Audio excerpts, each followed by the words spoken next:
Thanks for downloading and welcome to Take Orally, the podcast from Dream Queen's Medical Centre at Nottingham. In this episode we'll be discussing GI examination. As ever, all information is correct at the time of recording. Any and all guidelines mentioned are correct for Nottingham University Hospitals, NHS Trust. Other trust guidelines may vary. All views and opinions at the speaker's own. We welcome back to Take Orally, and we've done GI history. So today we're doing GI examination. The amazing Lucy Harris is once again with me. Hello, Lucy. Hi, Jamie. Welcome back.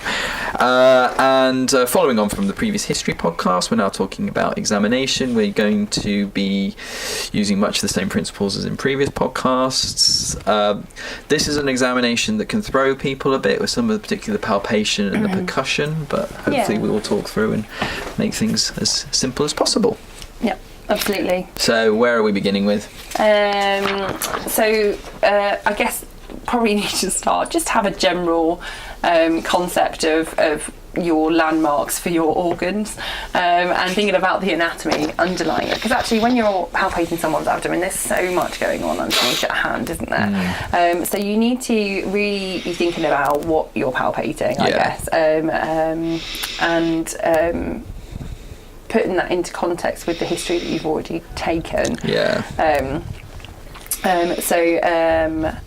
Thinking about your quadrants. I don't know if they're called quadrants.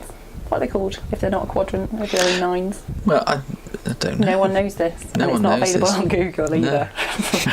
So within your squares. So thinking about your anatomy essentially is the big thing. So I just want to hammer that home really. We're going to stick with the same structure that we have with all of our examinations in terms of PIPA. So preparing the patient, inspecting, percuss, palpate in this instance, and then auscultate. Obviously previously we would have palpated first and then percussed. But we'll discuss that a little bit more as we move through the examination process. PIPA, not the princess's sister. So starting as we did with the cardiorespiratory exam actually, with the hands and thinking about stigmata for GI disease that may be seen in the hands. I don't know about you, Jamie, but the easiest way I find to remember this is using the mnemonic JACKLED. Tell me more. Tell me more. Tell me more. So thinking about jaundice. Okay. Asterix. Clubbing. There we go. Koilonychia. Leukonychia. Erythema and Dupuytren's.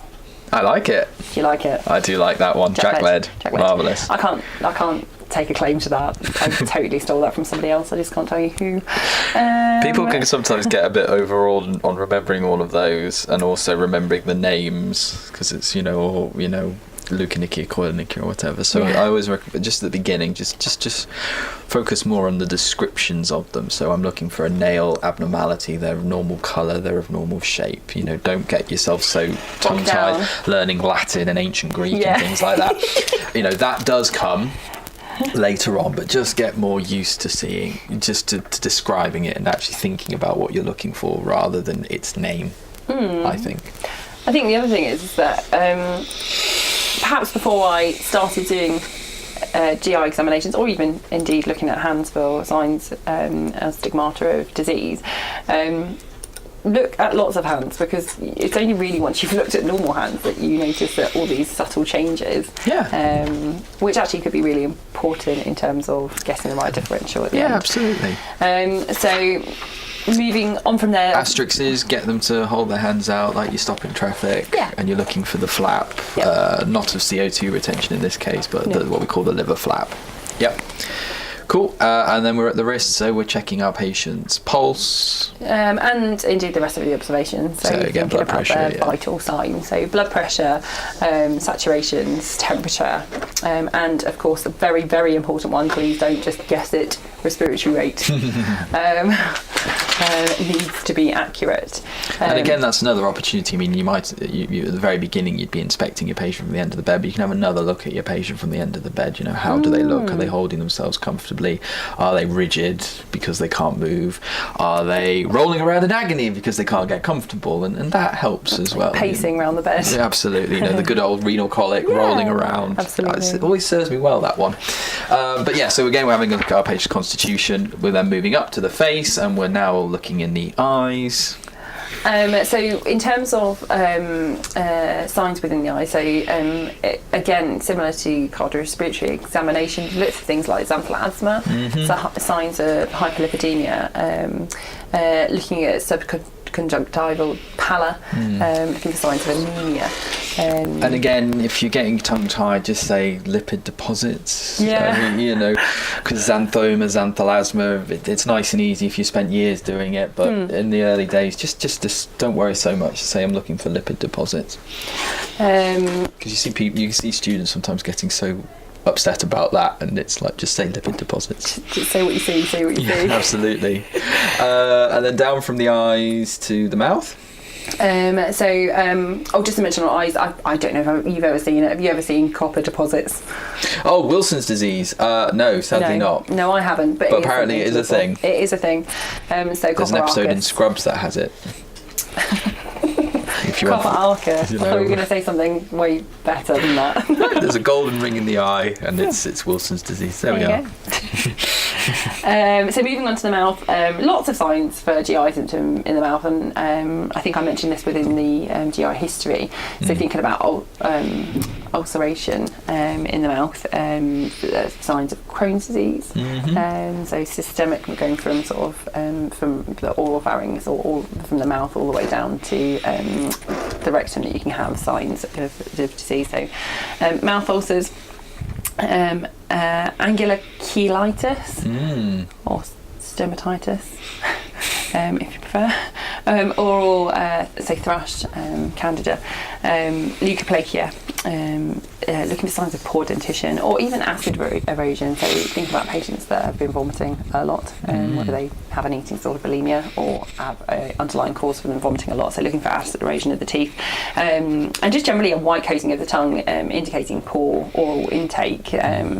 A patient that potentially is presenting anorexic as one of their symptoms. Yeah. Looking for signs of spider nevi, so a later sign in terms of liver disease, but sort of red spidery spots to either the face or neck. Sometimes on sort of the upper chest, not typically seen on the abdomen, but a sign of portal hypertension, essentially. And then we would move on to palpate just the cervical lymph nodes, or preauricular, postauricular, submandibular, moving all the way down. And maybe most importantly, your supraclavicular, feeling for any masses within the left supraclavicular region. So, sign of potential metastasis from a gastric cancer. Indeed. The other thing I'd say about the spider nevi is, if you're wondering about, is this a spider nevi, you can press them in the middle, let go, they'll blanch, and then they'll start refilling from the centre out. Yeah, it's quite pretty to see. Not good for the patient, but actually quite a nice pretty thing to see, because it just sort of fills up from the outside. No, it's a really good trick, actually. And that's actually a way of, is this a bruise or is it a spider nevi? That's an interesting way, because obviously a bruise will just be randomly go black. And yeah, Virchow's node, like you said, that supraclavicular node on the left side. He had a lot of things named after him, Virchow. Yeah, he did. Moving on. So then moving on to just do your screening tests from the bed. So asking the patient, and this is all very passive, this is the patient doing this themselves. You're asking the patient, you're laying them flat, you're asking the patient to blow their tummy out to make it really big and to look distended, and then you're asking them to pull their tummy all the way back into the bed. Have a big cough for me, and lift your head up from the bed also. If they're able to do all those things and look relatively comfortable with it, then actually you can be slightly more reassured. If they are struggling with those things, then it's an indicator that there is something serious going on with their abdomen, and actually probably realistically a sign of peritonism. I guess another one of the tests that I've got on it is just pumping the bed up. I mean, if somebody's in pain with you just doing that slight movement of moving a bed up and down, or moving the bed around, that is a bad indicator in terms of something going on in their tummy. Inspection. It's surprising what you find on inspection that the patient then hasn't actually told you within the history. Oh, you've got a huge scar. Where's that scar from? Oh yeah, that happens all the time. You didn't mention that when I asked you about previous operation. Oh, that was a long time ago. Oh, clearly not relevant anymore. So scars, I would tend to be particular when I'm looking at it in terms of its site orientation, and whether it's well healed, whether it's raised, white if it's an older scar, red if it's a newer scar and still going through sort of a healing process. If it is a very, like if you've had somebody who's presented sort of 10 to 14 days after a surgery, then you'd want to be commenting about any sort of exudate, any surrounding erythema, if it's hot to touch, or, if it's dehiscing, absolutely. So really important, and have a good idea if the patient can't tell you about what the cause of the scar was, thinking again back to your anatomy, thinking about what they may have operated within that area within the patient history as well. Yeah, absolutely.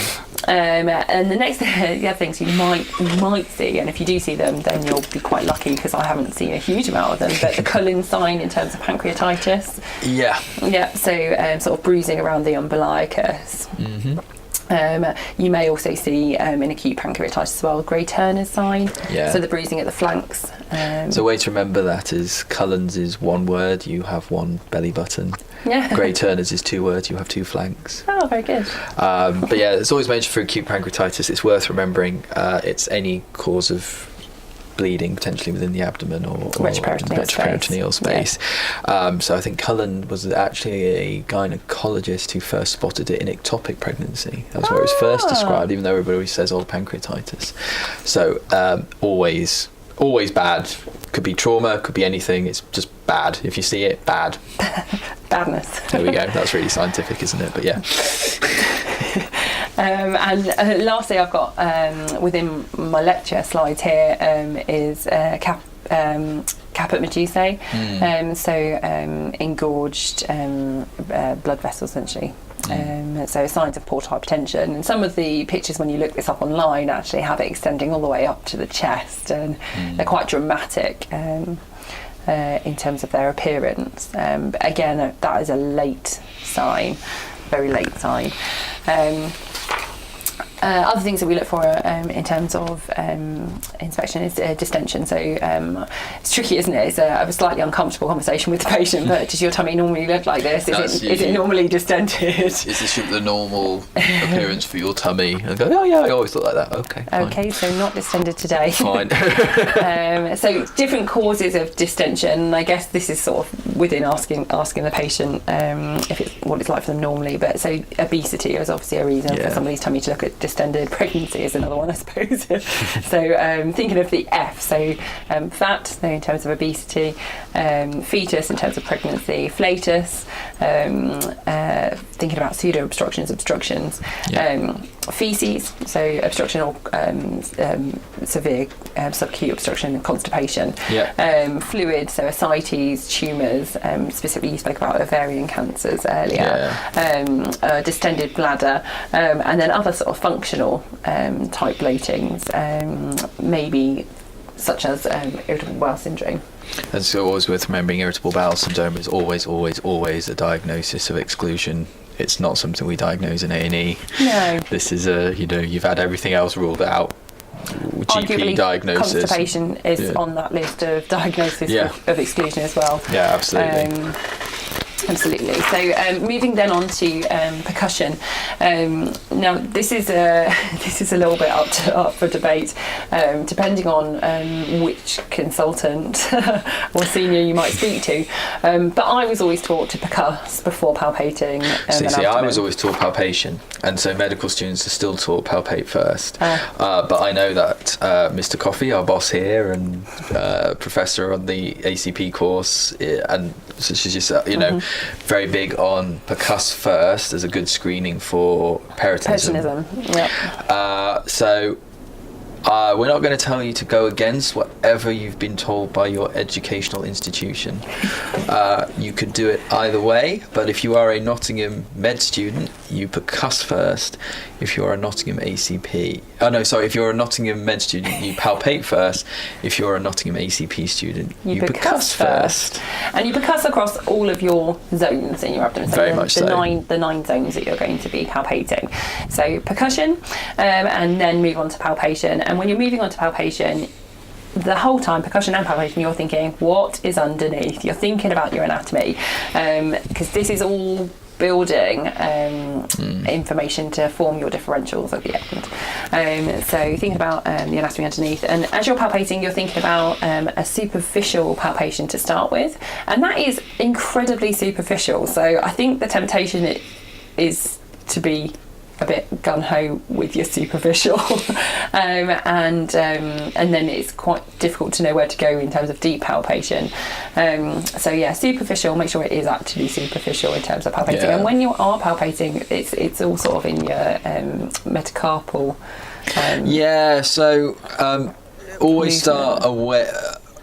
Ask the patient where the pain is and start away from and move towards it. And percussion is all about how tight your middle finger is on the patient, really, because it's not from the wrist that you're tapping, it's how tight your hand is on there, and that's just something that you need to practice. And then percussion, I equate it to doing the worm a bit with your hands. I mean, people in terms of palpating, people have different ways of doing it, but I sort of do a bit of a worm. Imagine the worm dance move and your hand is doing that. That's what I do. But yeah, everyone's a bit different, but that's my movement. I like that.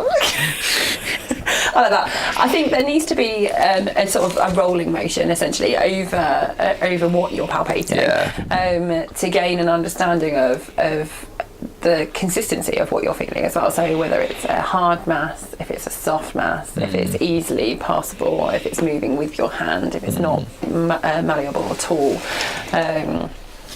Is really important.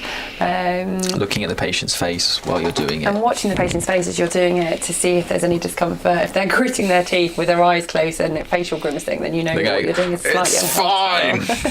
Yeah.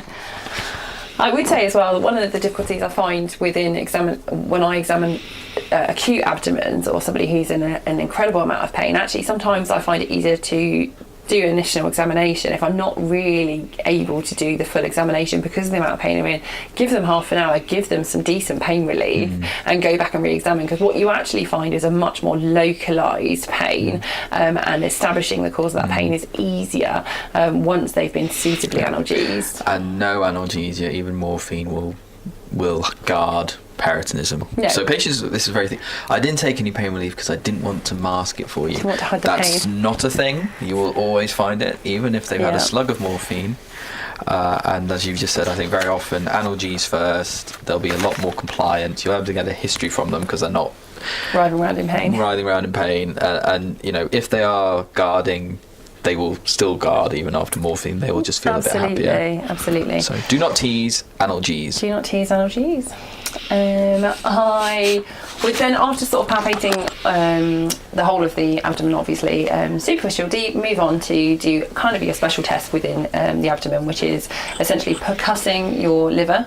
So percussing all the way up to the inferior margin, noting where that is in relation to the ninth rib, and then carrying all the way up to the chest to see where the superior margin of your liver is. So you can get a really good idea of that triangle, essentially. So palpating and then palpating percussion first, and then palpating the liver for the liver edge, starting right down your right inguinal region, really, and then palpating up as the patient's taking a breath in. Your hand should already be on the patient, ready to meet the liver edge as it's coming down, because obviously on inspiration the liver and the spleen both move down with the diaphragm flattening. So you move on expiration, you stay still on inspiration, because that's when you're going to touch, and that's another rookie error that can happen. And I think sometimes don't rely on the patient to be able to control the breathing. I think you need to be quite direct. Take a breath in now and and breathe out, and breathe in now, and breathe out. And if but if you're doing that, make sure that you keep telling them to, because otherwise you'll have a hypoxic patient on your hands. Yeah. And once you've done that, then the same process really in terms of percussion and palpation for the spleen. Yeah. Again, starting on the right iliac fossa, percussing towards the spleen, and I would continue round to the sort of the mid-axilla region, which is where your spleen actually sits, until you hear a dullness. Now that's reliant on the fact that the patient doesn't have like a pleural effusion or something. Yeah, that's some other reason for it. But I'm sure you would have elicited that within your history taking. Moving around in terms of percussion, and then again with your palpation. Now you should never be able to palpate a spleen. Tricks to lean the patient onto the right hand side and palpate up under the rib edge as well, just to be sure that there's no palpable spleen there. Should also be completed. And if you do feel a spleen, then that's not a good indication. No. This is obviously important in terms of acute abdominal pains, but I would say that patients presenting with what are seemingly benign coughs, colds, thinking about things like glandular fever. So this is really important in terms of medical your weird and presentations. wonderful haematology, Absolutely. anemias, your unwell return travellers, malaria. This is the stuff that exams love. This kind of exactly, and what we teach people is really a toolbox of examinations that they can do, and this is something that can be adapted for those patients. So now we're on to the kidneys. So palpating the kidneys, blotting the kidneys, if you would. Yes. Again, also quite tricky, and I guess people sometimes forget how tiny your kidneys are and how firmly you need to be pressing down with your top hand to then be able to palpate a kidney. And typically it is very hard unless you've got a slim to medium patient. You typically wouldn't. The other thing you can ask the patient to do again is to take a breath in, because you may feel the kidney sort of sliding underneath the palm of your hand as they take a breath in at the time of you sort of blotting, and feel it passing between the hands. But you do need to ensure that you have a deep enough palpation. And then as a final palpation, which would be essential really, is to palpate for the aorta, and to comment really on its size and character. You may well feel a pulsatile mass in again slimmer patients. Certainly obese patients are a complex group in terms of examining their abdomens, but unless you feel for things, you're not going to not going to elicit these findings. And it also reminds you to think about it as well, I think. Yeah, absolutely. As one of the red flag presentations. Absolutely. So it's worth remembering that there's a AAA podcast I recommend listening to, but your aorta is aneurysmal at 3 centimetres, but you're not really going to feel it as a pulsatile expansile mass till about 5 centimetres. So that's not fair, and I've certainly seen. We had a patient who was a 3.1 centimetre ruptured AAA. That's not fair. No. So if you feel it, obviously be concerned. If you can't feel it though, I wouldn't rest my hat on that. If you've got a shocked patient with abdo pain / back pain / both, and you can't feel an expansile pulsatile mass, don't go, well, I've ruled out AAA, because you haven't. No. There we go. I think we should probably emphasise though that a pulsatile very normal. If it would comment on it being pulsatile, but also make sure you're commenting on the fact that it's not expansile. Absolutely within your documentation. A patient once with a 10 centimetre AAA, or not literally, all I did was put my hand, I didn't even press, put my hand on his tummy, and it was just, my hands were just doing that, pulsing out to the side, and his AAA had ruptured. So, but that was easy find, that one. Marvellous. And then we're auscultating, are we? So auscultating using the bell of the stethoscope, so picking up on the higher pitch frequency of sounds. I tend to only really listen over the right lower quadrant, really. Yeah, ileocecal valve's the best one. Again, have a listen. Some I think that some of the medical students are taught, listen in 3 different sites. Whatever you're taught for your OSCE checklist, listen to that. Again, because you wouldn't be wrong to listen to other places exactly. you wanted to. But again, you know, I'd argue again here there's a difference between what you do for the exam and what you do in practice. If you've got a patient who's distended and vomiting and hasn't opened their bowels, and you think you can hear bowel sounds, you're not going to rule out obstruction. No. You could argue just how useful it is, but it's in the exam, so do it. So do it. And lastly, looking at the periphery, so looking at the lower legs and thinking, so palpating the calves for any tenderness, edema, primarily edema, but any warmth as well. Obviously thanking the patient, and then thinking about all of your differentials that may have been uncovered.